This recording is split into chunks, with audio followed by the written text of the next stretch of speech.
else to do. Maybe if you can just change the picture on your uh, DP, that's okay too. If you want to change it to your own picture. Yeah.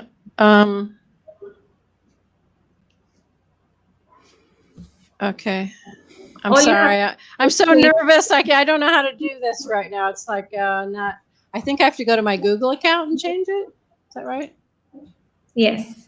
So we are live right now. You have to start. Okay. All right.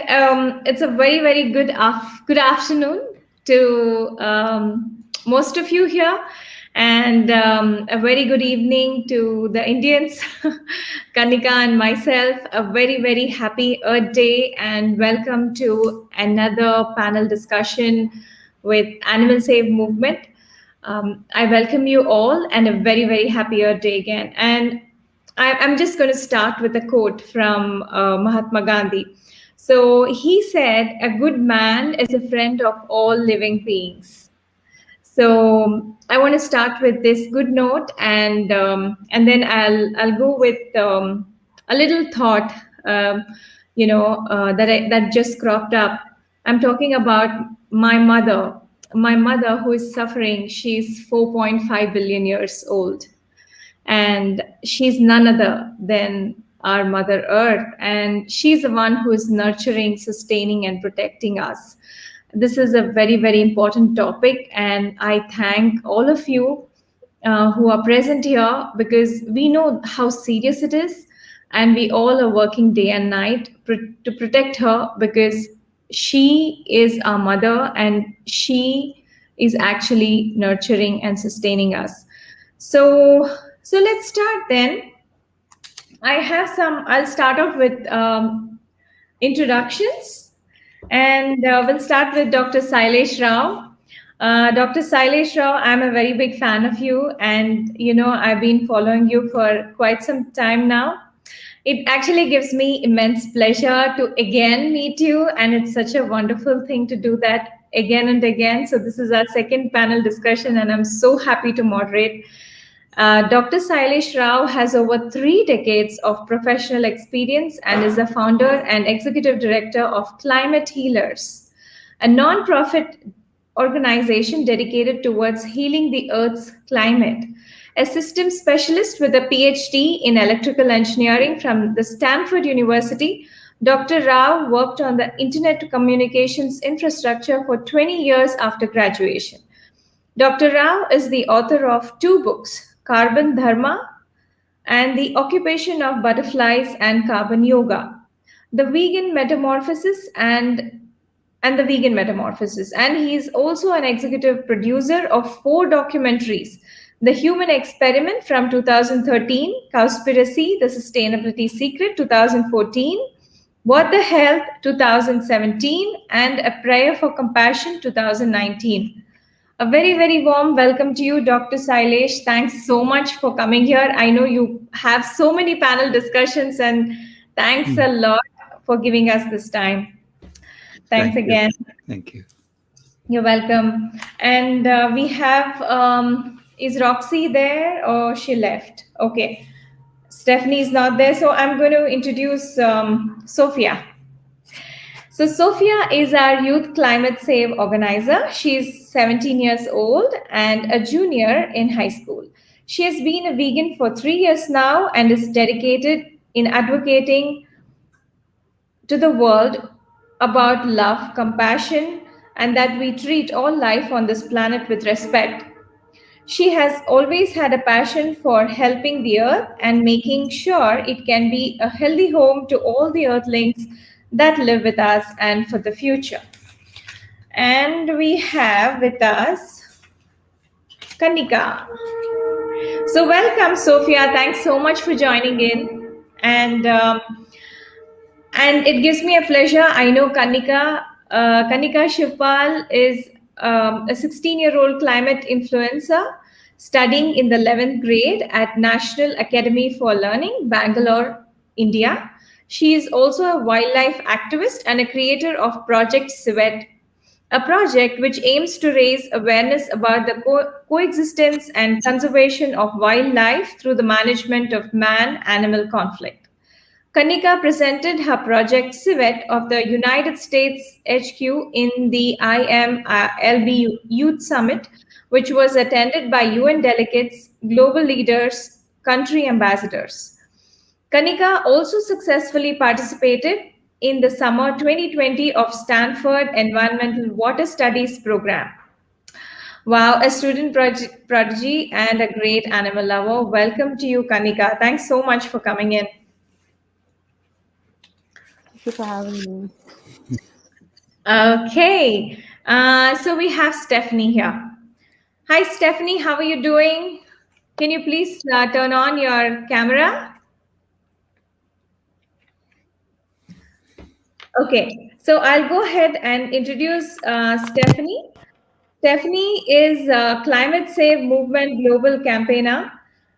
Stephanie was trained in the environmental management and sustainable development. She coordinates global campaigns for climate save movement and such as especially reforestation. She co-founded an organization called Eclamatando, and it is a climate save representation from Argentina. She represented her country in COP21 and COP25. She carried out campaigns that resulted in the declaration of climate and ecological emergency and the national climate change laws. Thank you so much, Stephanie. Thanks for being here. All right, so we'll go straight. Hi, everybody. We'll go straight to the questions. I hope you all watched Seaspiracy. Have you all watched? Wonderful. So I'm going to refer to Seaspiracy. Hi, everybody. Okay, so someone says hi.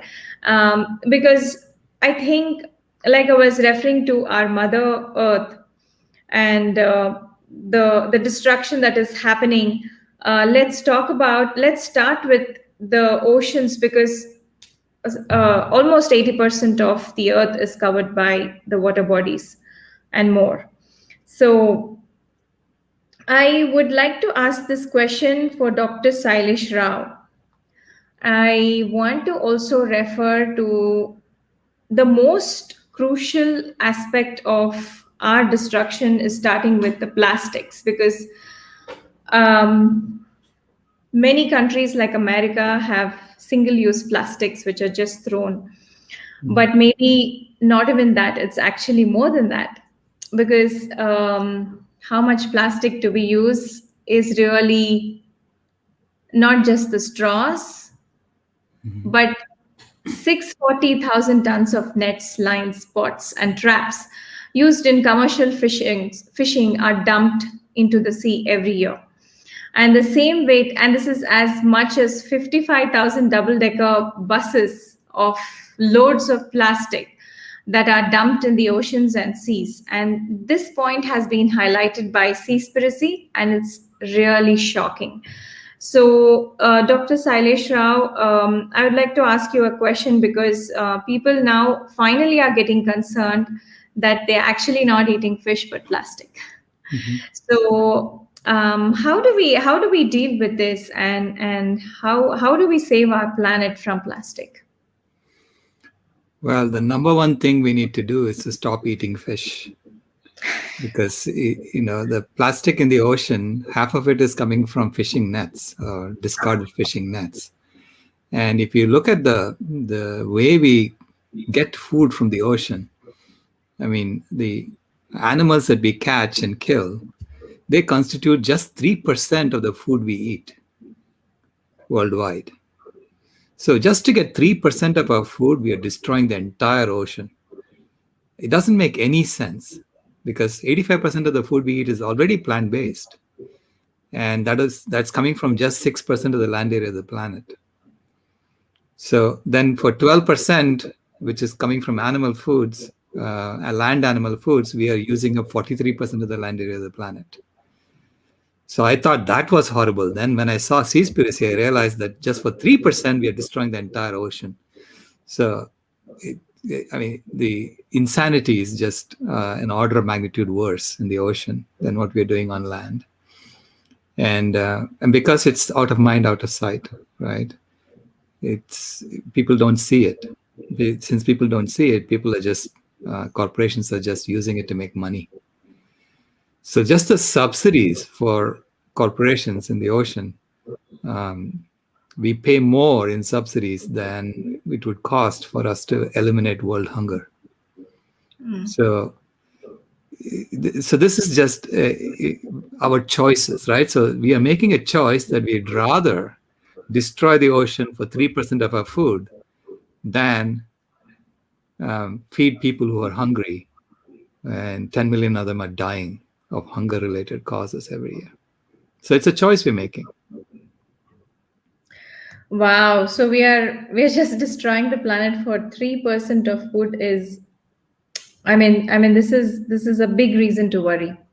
And thanks so much for all those statistics that you just shared. A lot of our viewers are thanking you for that. Thanks so much.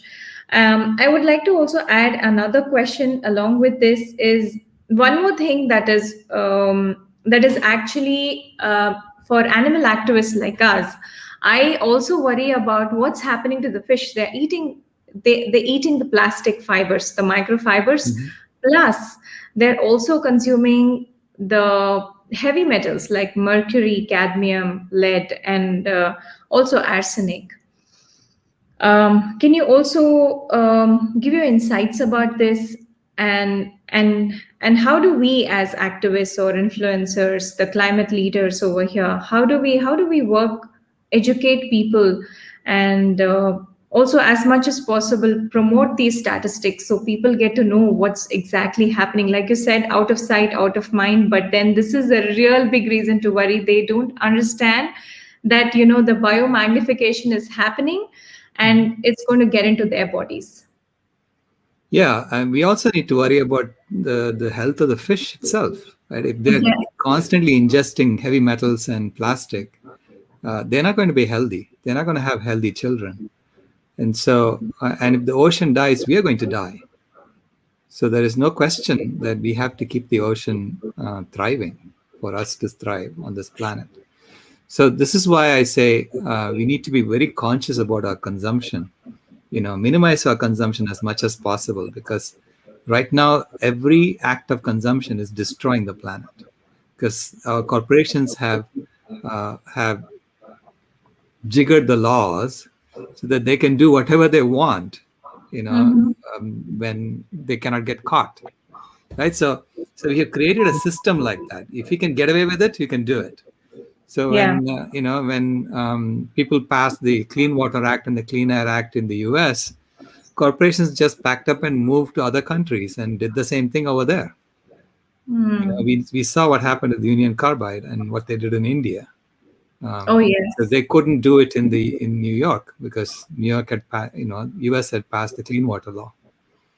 So they went and dumped the mercury over there in India. So and as far as the planet is concerned, it doesn't matter where you did the pollution. It's all going to come back, and eventually everything goes into the ocean, and from there it comes back to us. So this is why I say at the moment we need to be much more conscious of our consumption, and we need to literally tell people minimize it as much as possible. Thank you so much for that, Dr. Sailesh. Ronnie is asking, this question is for you, because it's very much related, although he's talking about animal agriculture position. Paper has been received by the scientific community. So he's asking if there are any comments on it from other climate scientists. Yeah, there is a whole series of videos that Jared Bishop has done. And so he's a climate scientist. He used to work for the government of Australia in Queensland, I believe. And so he was their principal scientist for the environment. So he's done a whole series of videos on the position paper. And the position paper is being published by the Journal of Ecological Society this month. So, climate scientists know that what I'm saying in the paper is correct because I took it from their own reports. I'm not doing anything different. I just did an engineering analysis of the IPCC report in my position paper. So the engineering analysis is what an engineer would do given a scientific report. Yeah, thanks so much for you that at least for the next coming generations, we can give a better climate. Right. Talking about giving a better planet to our coming generations, there has been a discussion on how the world is witnessing 2 to 4 degrees of temperature raise in many countries, and even with Paris deal fully implemented. What is the main reason for this climate crisis? Yeah, Anita says watch Seaspiracy. Yes, we I think it's most important because we have to get people to understand that going pescatarian is not just important for omega-3 fatty acids, but to save ourselves and the planet. So yeah, so watching Seaspiracy is the way to go. But I'm talking about 2 to 4 degree temperature raise, and it's a big concern because in a lot of states in India, the summers are really terrible. It's very harsh because the temperatures are soaring to 48 degrees Celsius, which is too much, and people die of heat wave. And so, what is the main reason for this temperature raise? I think I'll again go for Dr. Sailesh Rao to answer this question because you have done a lot of research on this, and please help us with the latest understanding of why this is happening and how we can help the planet cool down. Yeah, everything that we emit from our industrial processes either heats the climate or cools the climate. Yeah. So we have no choice, but anything we emit has an impact. Okay, some of our gases heat the climate, and some of our gases cool the climate. So there is sulfur dioxide that cools the climate, and carbon dioxide that heats the climate, and methane heats the climate even more. So methane is like 130 times more powerful than CO2 on a molecular basis. And we understand the science behind it because it's simple physics. Okay, this is what happens when any molecule encounters radiation. So we know that our emissions have caused this temperature increase to happen. So now we have to figure out how are we going to modulate it so that we can reduce the temperature. So how do you heal the climate? So that's what I've been doing research on. How do you heal the climate as opposed to maintaining it at a high rate of disrepair, right? And it turns out that the leading source of CO2 worldwide over the last 10,000 years has been deforestation. Because we have cut half the trees on the planet. The planet used to have 6 trillion trees. Now it only has 3 trillion trees. Now each tree can sequester 1 ton of CO2 at maturity, which means 3 trillion trees can sequester 3 trillion tons of CO2. This is not complicated to figure out, right? So 3 trillion tons of CO2, if you sequester, we can literally reverse climate change. Wow. So fundamentally, it's about returning the forests back on land and leaving the ocean alone so that it can heal. Those are the 2 important steps we need to do. And to make that happen, we have to go vegan. There is no other way. We have to start treating animals with respect. Treat them as fellow earthlings who have every right to live, just as we do on this earth. Okay, so it's a change in attitude. That's first and foremost. If we treat animals as objects, we're going to do to them what we're doing today, basically killing them off and cutting all the trees down, because we treat trees also as objects. They're not objects. They also are alive. They have every right to live as well. So it's about changing our attitude to an attitude of reverence towards nature. That's the fundamental shift that needs to happen. That's so profound. It actually gave me goosebumps. It's so important to treat them. They're actually our brothers and sisters. They are people and they're not things. Mhm. So rightly said, Dr. Silesh Rao. Thank you so much for that. And as we know that 80% of agriculture is used, I mean the 80% of agriculture that we are doing is actually going into animal agriculture. That means the food grains that are produced, 80% of it goes into feeding these animals that are going to be slaughtered and to be eaten up by humans. Now, this is the highest contributor to the habitat destruction. Like you said, the habitat destruction, species extinction, ocean destruction, and lot more things. So that is why we should go vegan. Now, this question is for Kannika. So Kannika has worked on some projects, especially things that are related to human-animal conflict, because there's also another question after this which I'm going to ask you, but definitely I would be so interested to know what inspired you to become a youth leader who is working in, I mean, you want to work a lot about animals. You probably are a new vegan or you're still transitioning, but that's completely fine. But there are a lot of people who love animals, who love the forest, but still a lot of people can't make that connection, and there are so many environmentalists who are still trying to make that connection, although they love the concept of being close to the mother earth. So I would like to ask this question to you, and tell us how you would like to inspire others who are also in the uh, same sphere of thinking, and how can we change this kind of the attitude towards the animals, the attitude towards the forest, and things that we don't own. So my passion for wildlife came from my hometown. So I'm from the Western Ghats, and basically Western Ghats is known as the lungs of India. So it's rainforests. And I grew up surrounded by nature, so I was always connected to it on a deeper level since a very young age. And while I saw a lot of nature around me, I also saw hunting and poaching right next to me, like right next to my house. And that really affected me.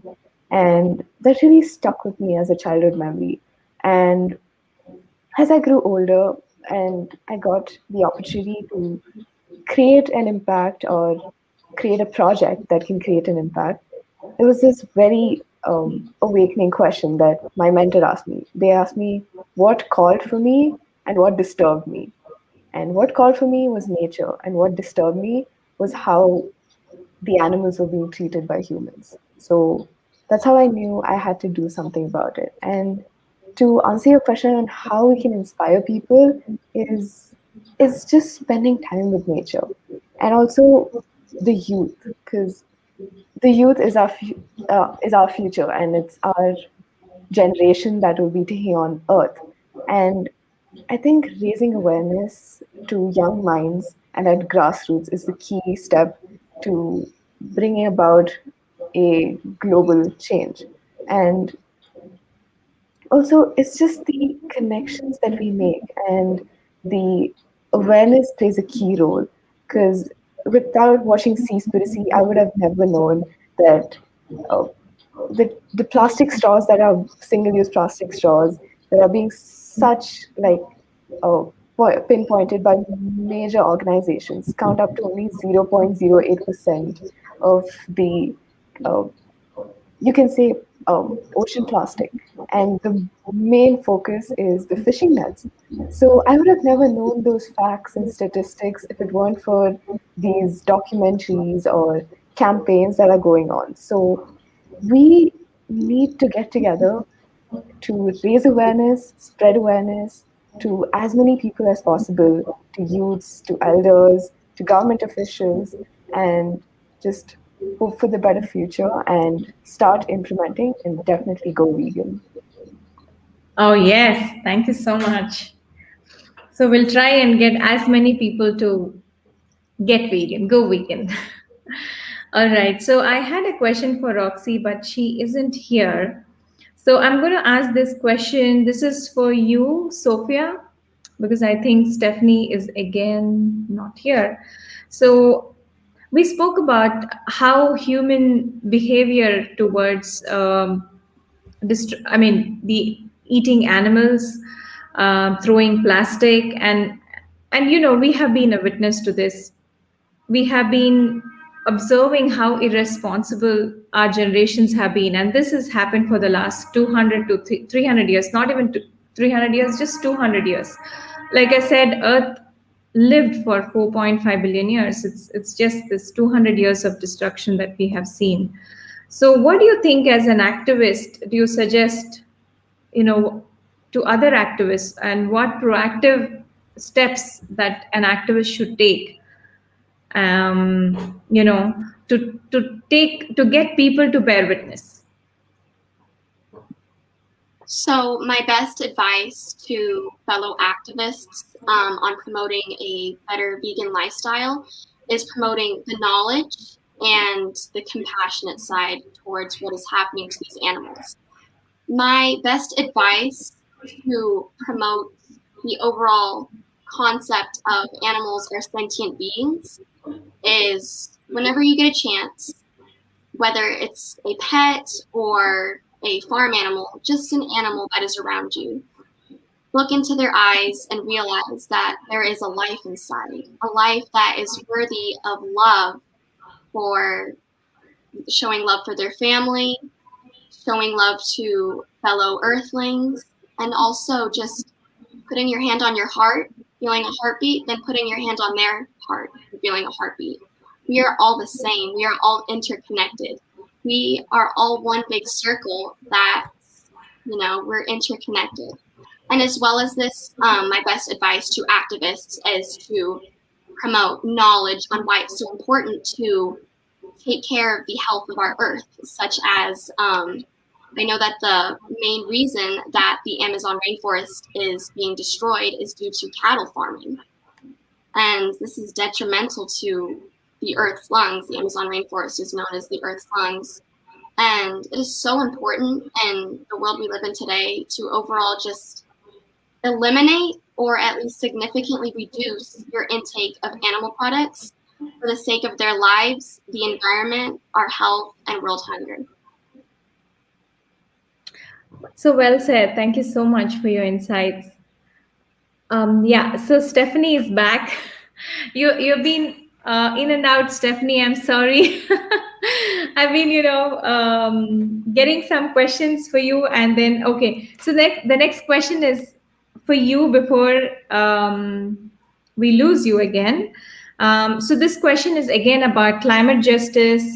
You've been working a lot, as a climate activist, and you have been running a lot of campaigns. So we also have been recently hearing a lot of news. I was so surprised to see WHO actually reported that maybe the pandemic was caused because of the way we treated animals. So, and I was like really surprised. Oh yes, look who's saying this.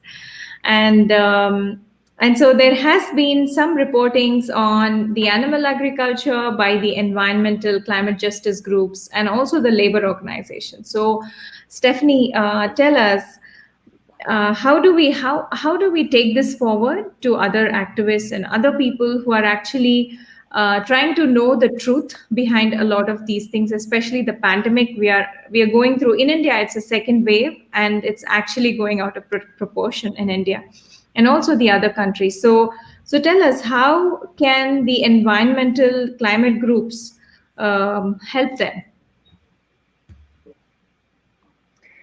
So we need to let them know that the information is available and the science is on our side this time and on the side of the animals.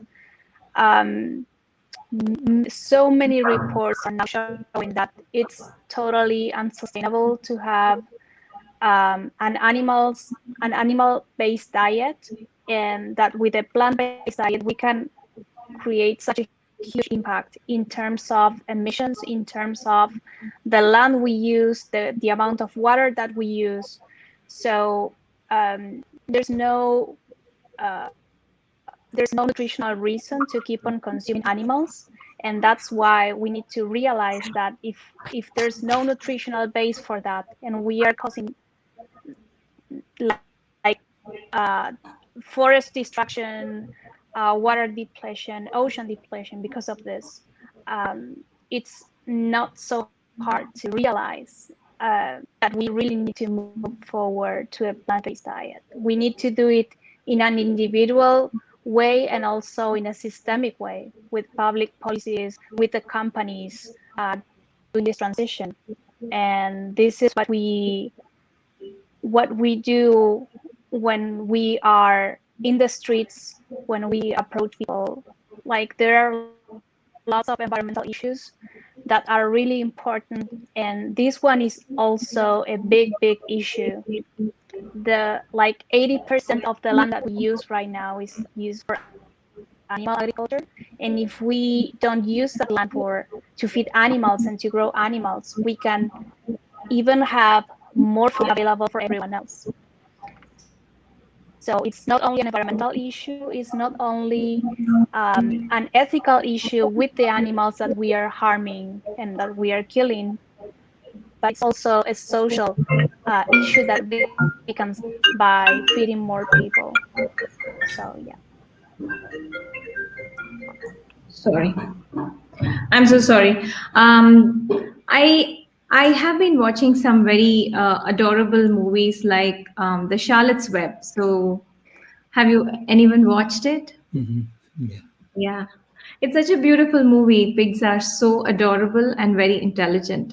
I'm talking about. It's very sad that I have to again bring up the same topic about the pork. As much as a lot of people love eating pork, I also want to mention that the consumption of water is like 121,000 tons, exactly gallons of water per ton, and beef takes up to 145,000 gallons per ton. So this is the amount of water we are wasting when there are so many countries that don't have clean and safe drinking water. So I would be asking this question is, we know that there is a problem and we need to find solutions. So my first appeal, my first question, I would definitely like to ask Dr. Sailesh Rao about what you have to say about this. We know the stats, and we know how serious this whole issue is, especially because we all in India have water shortage going on, especially during the summer. And I'm sure there are so many other countries which don't have safe drinking water, and we are throwing away water in order to eat pork, beef, butter, and a lot more things that consume a lot of water. So, Dr. Silesh Rao, so please, if you could, give us some insights about how do we deal with people because they are so stuck up about eating animal products. Yeah, we are stuck in a colonial system of normalized violence, and so we were all told that we got independence, but in reality, the colonial system continued because it is the same currency mechanism that continued beyond independence. So we are still colonized, and the fundamental foundation of colonialism is animal agriculture. Okay? It's through animal agriculture that we create the need for this system. And this is why going vegan is such a revolutionary act, because you're fighting the colonial system. And what is the colonial system really doing right now? It is running an ecological Ponzi scheme. It's running an ecological Ponzi scheme in which we are liquidating the natural capital of the planet and distributing it to the rich as short-term income. What does that income really mean? It's an IOU for the future. And I ask, in the future, do you think our children are going to value that IOU? You know, it just doesn't make any sense that we are running this ecological Ponzi scheme. You know, I mean, we need to change our entire mindset from treating the earth as if we inherited it from our ancestors and start treating the earth as if we are borrowing it from our children. We are really custodians of the earth for our children. So that's my appeal to my generation. You know, start reversing this around. Start reversing our attitude towards the earth and see it as our stewardship responsibility for what kind of legacy we leave our children. And so that requires a completely different way of organizing society. Okay? It's not just tweaking the current system, it's completely redesigning the system so that it is based on normal non-violence as opposed to normalized violence. Wonderful. Also, Dr. Sailesh Rao, if you can quote some from your book, Carbon Dharma, that would be really very helpful.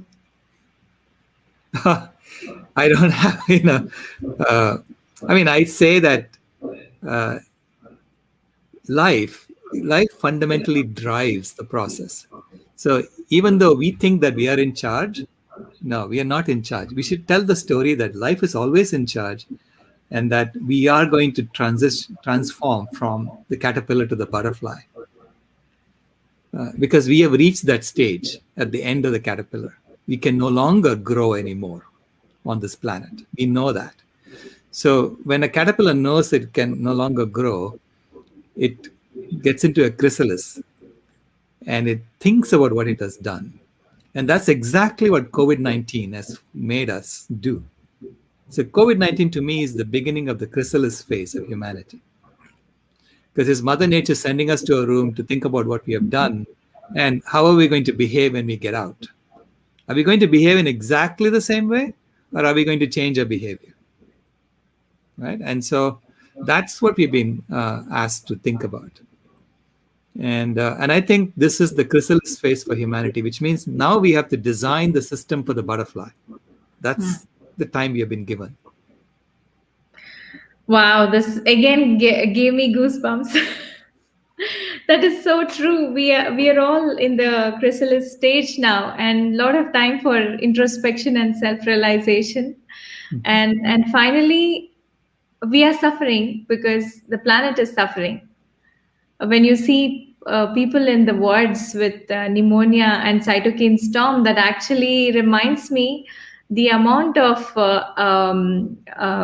suffering we actually give to the fellow living beings. It's the same suffering we have right now. And more than that, the fear psychosis is actually something that is going on in the mind of millions of people who are consumed by anxiety and finally get infected. So I think you're very, very right. And I think we actually need to find answers to all those mistakes that our previous generations and this generation are doing, and then break open and then come out of this phase and actually spread the beauty rather than what we do right now. So eating up the resources, like how a caterpillar does, keep eating up, fattening up. So that's so amazing. It's such a profound statement. Thank you so much, Dr. Sailesh Rao. Again, this question is for Kannika. I have the same question for you because you coming from the Shimoga and the Western Ghats area, which is very famous for pig hunting. It's actually that belt where it's actually a culture, right? Where people go hunt the pig and then people sometimes eat a kilo of pork. So, so do you want to share some of your experiences on how you want to help people understand that this is the time that we give up eating animal foods, because pigs are also people like us and they also live amongst us and they are friends and not food? Yeah, definitely. So exactly as you said, like 1/3 of the harvest that we do is given to the farm animals, or these like developing chickens or beef or anything. So if we cut the middleman that's consuming animals, we can use the same food to feed 4 billion people. And that's just, those stats need to be spread out and need to be told to the world.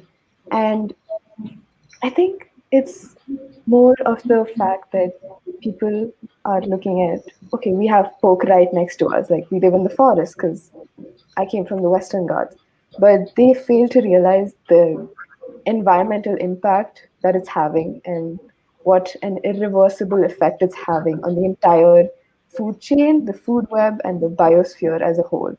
And knowing that we are probably the last generation to fix this, you can say, catastrophe, and that we are still failing to treat it as an emergency, because it is an emergency, it's a global emergency, that we need to stop hunting, poaching, deforestation, plastic pollution, because our Mother Earth is slowly dying.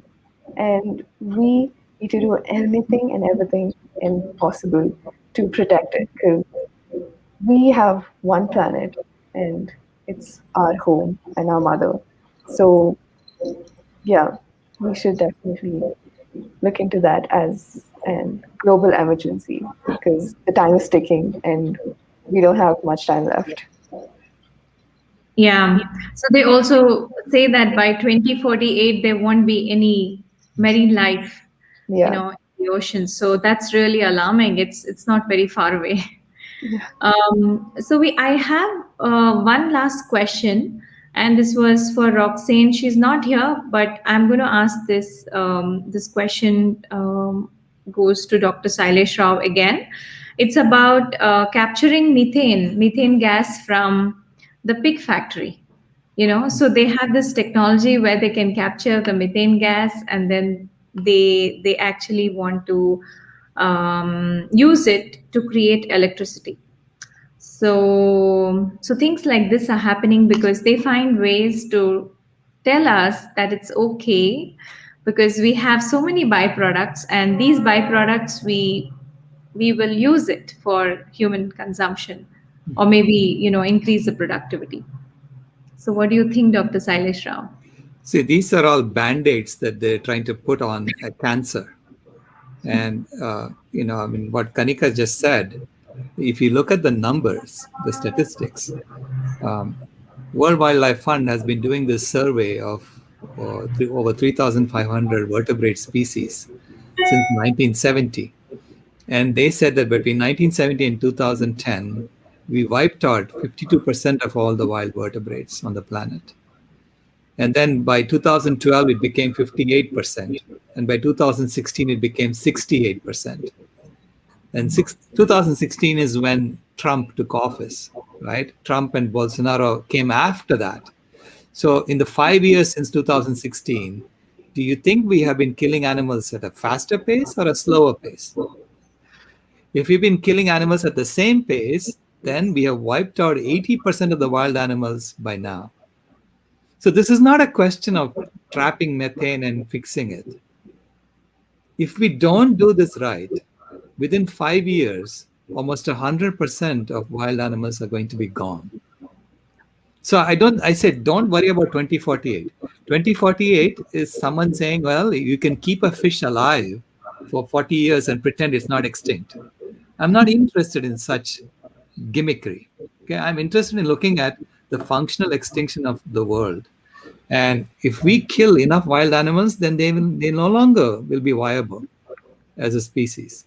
So they will die off eventually, even if they don't die off during our lifetime. So this is why it's important for us to put the brakes on and reverse this by 2026. This is why we have the Vegan World 2026 project.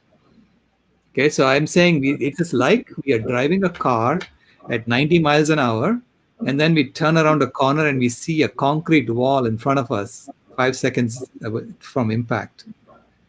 Should we then at that point say, I love to drive my car fast, I'll never take my foot off the accelerator? Do you take your foot off the accelerator and put it on the brake?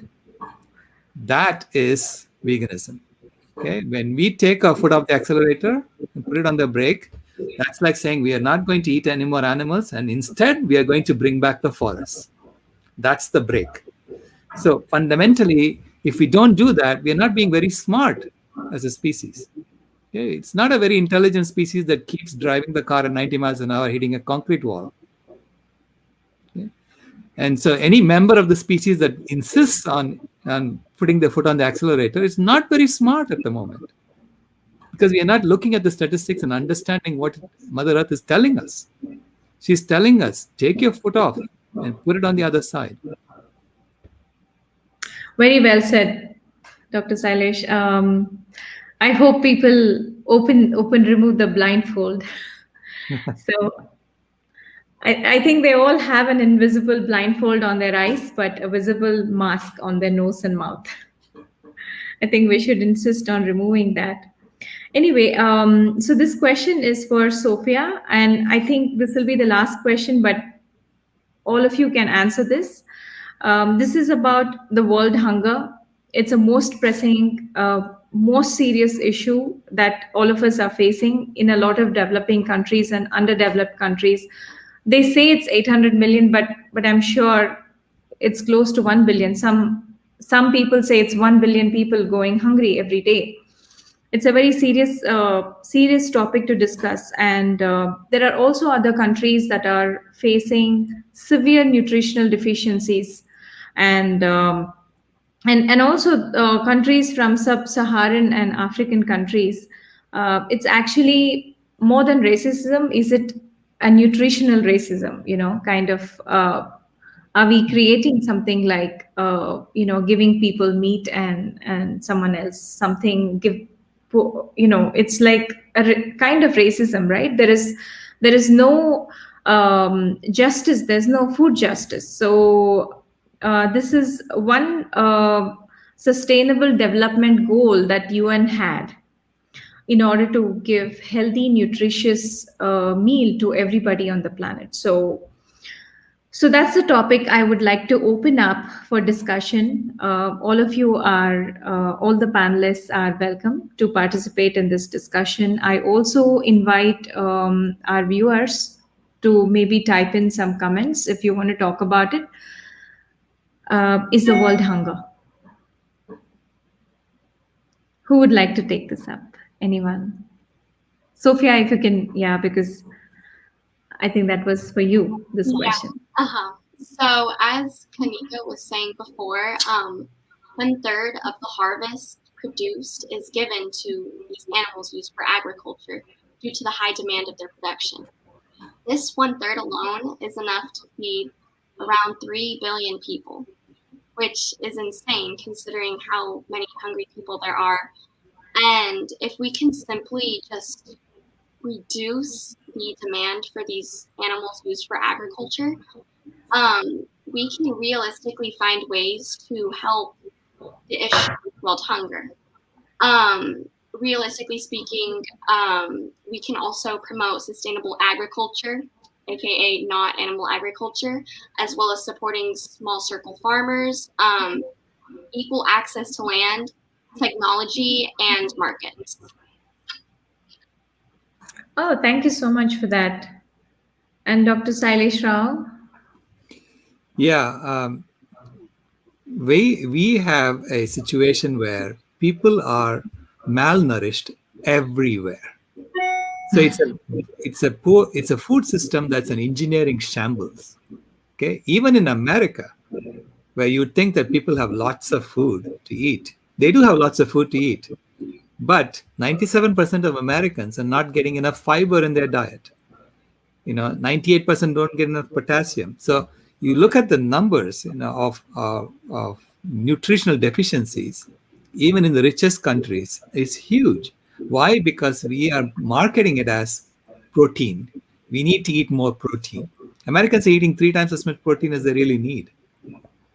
So we are gorging ourselves on food that's not filling our stomachs, fundamentally. Okay, this is why Raj Patel wrote a book called Stuffed but Starved.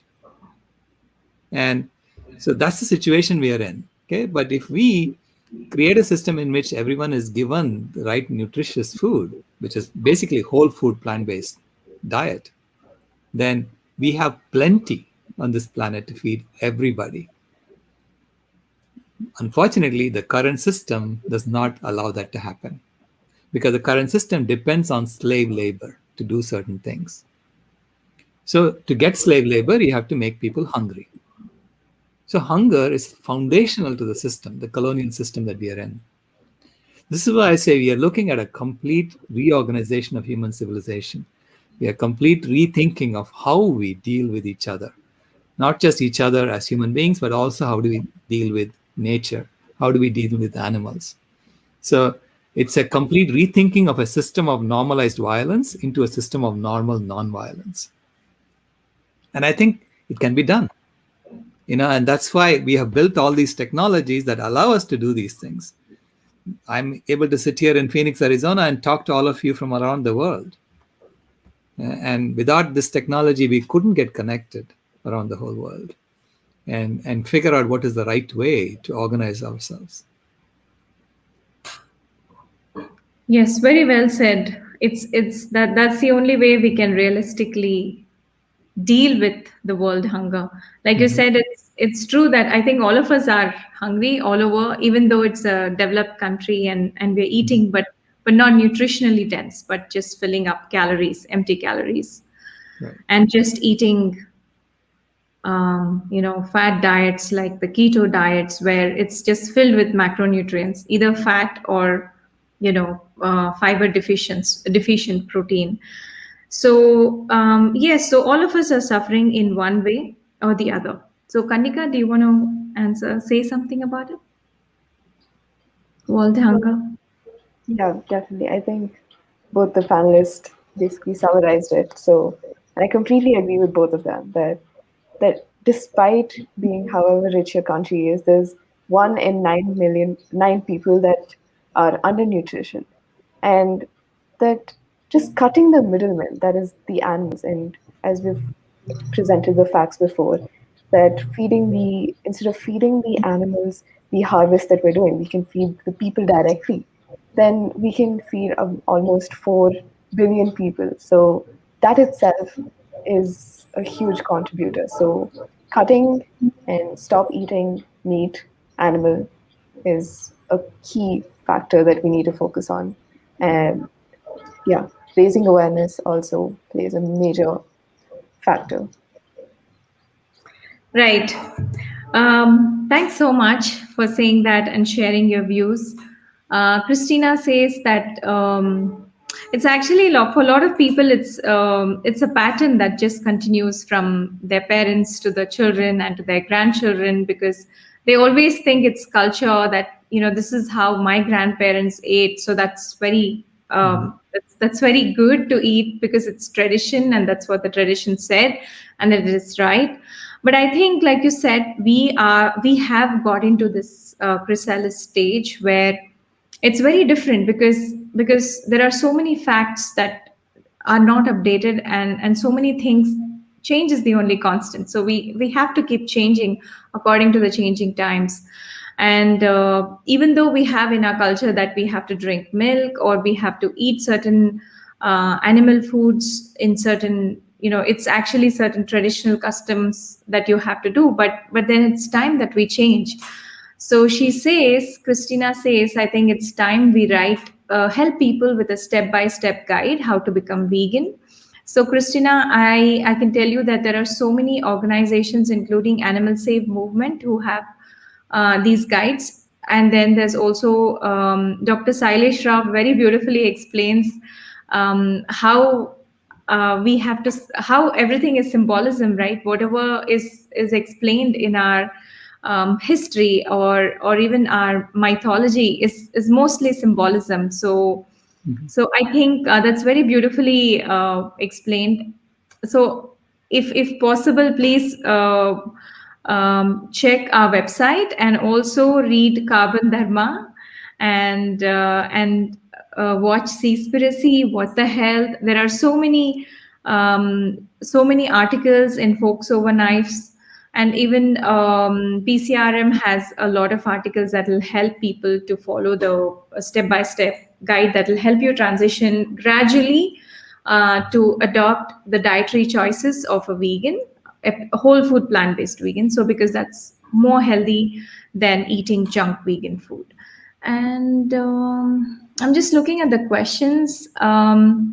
So Gordon Tai loves the analogy that Dr. Sailesh Rao said about the speeding car. So he's thanking you for that. And yeah, a lot of, I see a lot of hearts over here, green hearts, thanking us. And we're almost done. It's 1 hour and we just have 2 more minutes. And again, I don't want to extend because it'll be eating into your lunchtime. So thanks everybody. Thanks our wonderful panelists. Thanks for being here and sharing your views and your insights. And this has been a wonderful panel discussion, and I look forward to more. So Sophia, Kannika, and Dr. Sailesh Rao, thanks so much for being here, and have a wonderful day ahead. Thank you very much. Happy Thank you Earth so Day to all much. of you. Happy Earth Day. Happy Earth Day.